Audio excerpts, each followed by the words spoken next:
This is KTVO's Good Morning Heartland.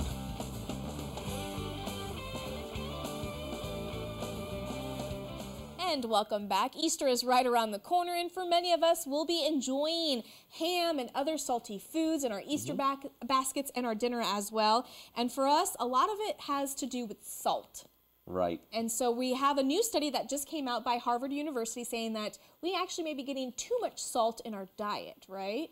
Yeah, it was an interesting study, and you know, I'm always kind of leery of these big population studies, and I think though, even though this study may not be the most accurate, it certainly brings a lot of light to the idea about salt. You know, the study essentially said that 1 in 10 people die because of salt, and so it's kind of brought a lot of light. You all have been covering it extensively, and so I think, you know, the problem is that there's not a group of people anywhere in the world that are eating the recommended amount of salt. So we don't have a good control group to compare to, because even the people that are living in even sub-Saharan Africa are eating more salt than they should. Okay. So is salt bad for us? You know, salt's necessary. We got to have a little bit. When you get IV fluids, you get a salt mixture, and so it's definitely an electrolyte that's necessary for our body. But it doesn't take very much. Actually, less than a teaspoon is enough salt in a whole day. And so many Americans are getting 4, 5, 6 times their day what they really need salt wise. And it's the problem is it's connected to blood pressure.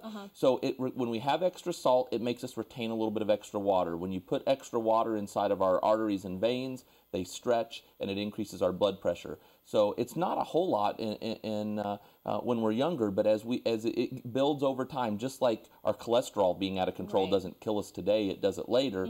And so what the Harvard study was trying to bring light to is that you know, the problem is down the road, and we're really doing damage now. We used to think eat all the salt that you want as long as you don't have a blood pressure problem. That's really not the case anymore. So should we rush to our dinner table and take the salt shaker off, or should we keep it there? What should we do? Well, you know, the salt shaker is actually a very small percent of our overall salt intake. We get most of our salt from prepared foods, things that you're buying prepackaged that's easy and quick.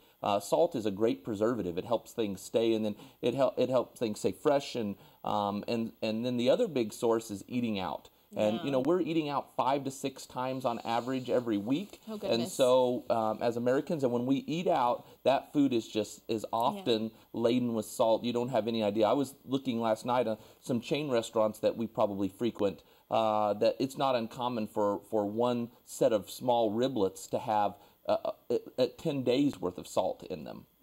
So how much salt intake should we actually get? Like, how much are we actually consuming compared to what we should be eating? Well, around 1.5 to 2 grams of salt, which is 1,500 to 2,000 milligrams, and we're consuming anywhere between 4 and 8 grams a day. Wow.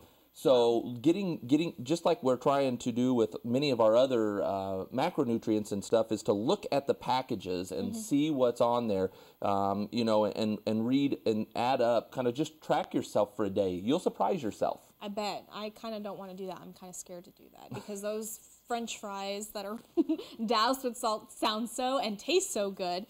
Speaking of salt, what about sea salt? I hear it's more natural and more better for you. Is that true? Salt is salt. Okay. So there is some argument maybe that because you're using generally larger granules, that maybe whenever you're putting sea salt on your food item at your table, you might actually use a little bit less, but I don't know that that's ever been proven in a study. Okay. And, you know, really salt is salt. Okay. All right. Well, thank you so much for all this information. What we'll do is we'll post it on our website at heartlandconnection.com along with Dr. Puckett's information with Complete Family Medicine, and we'll be right back.